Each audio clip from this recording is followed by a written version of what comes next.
Whatever happened to that movie?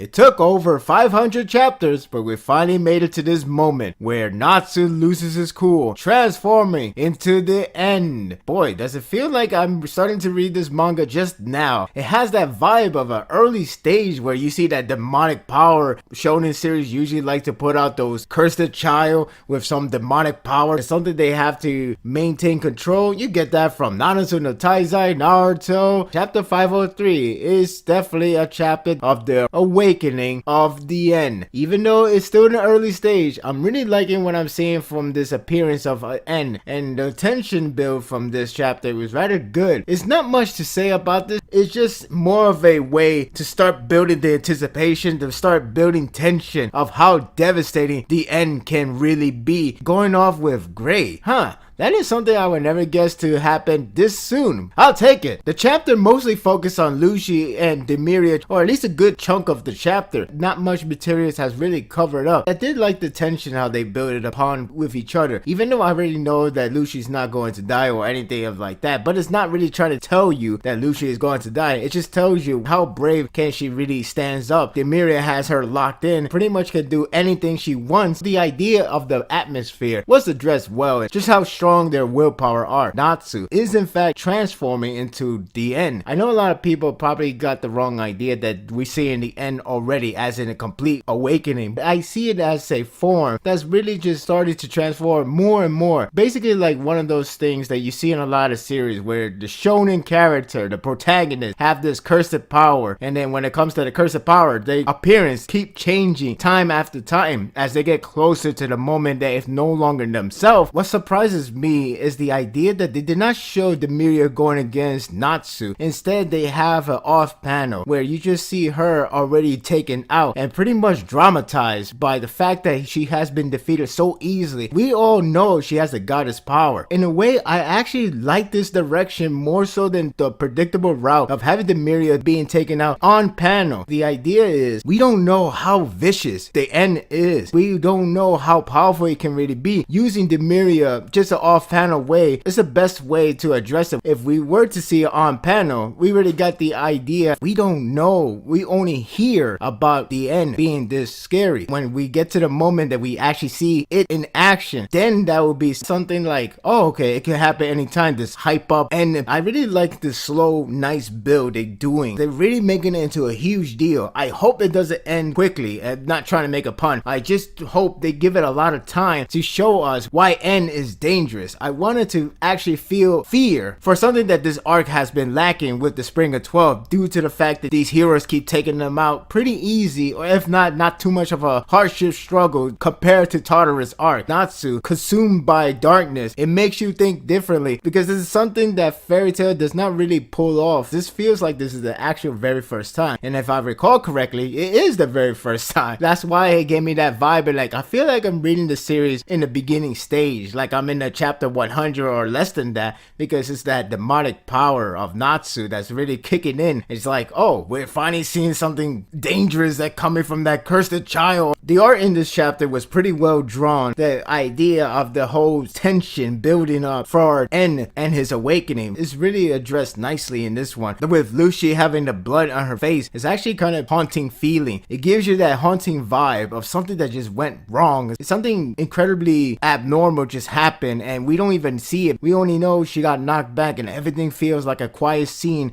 and we also have Demiria just looking so out of her mind. So you can tell these expressions, they are just freaking out. This captured really well on how we should be feeling. Again, he's not really in a complete form. The art really went up the ante with Mashima really putting more work to it. I mean, I'm not saying he's that lazy. I'm not saying he's lazy at all. I'm just saying that he's putting a lot of effort to make it the design of showing these expressions, showing how ferocious they can really look when it comes to the transformation. The drawback is that the fan service are distracting, and it's obviously made for fan service. You could tell the way that Lucy positioned in the panels, the way how it's drawn on. It's not like a way of just natural reason. It's just a way of a crowd pleasing. It's just distracting, especially the moment where he's getting serious and they still want to call her pervert. Nothing too wrong to have a mixture of comedy and a little bit of serious drama. It's just something that you obviously could see that her losing the bra is made for fan service. The way how she has to use that position to satisfy. It's something that should not be happening in this chapter. But at least the cliffhanger really brings up a lot of anticipation. Something that really happened quick, but I can't really complain. I kind of wish it did build more to it, but again, I'm not going to complain so much because it is something that's actually going to bring more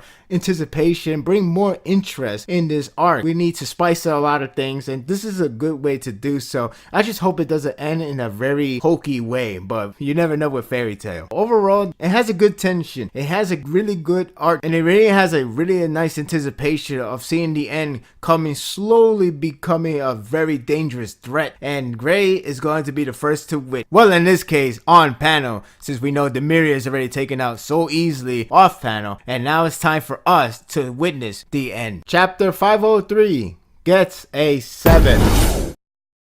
As of now, I like the design of Natsu, at least in the terms of awakening state, more so than an awakened state. If it is awakened state, then it's actually a little bit lackluster. It's still in the early form. Of course, it's going to keep on changing, but that's going to be anticipated in terms of the art design, as well as what's going on between Natsu and Gray. Something that happens so soon, it does create hype for a lot of fans, and it does make me anticipated to see what's going to happen in the next chapter, so I'm not going to complain so much. My thoughts are told, don't let yours on hold. Leave a comment below. Thank you for watching this video.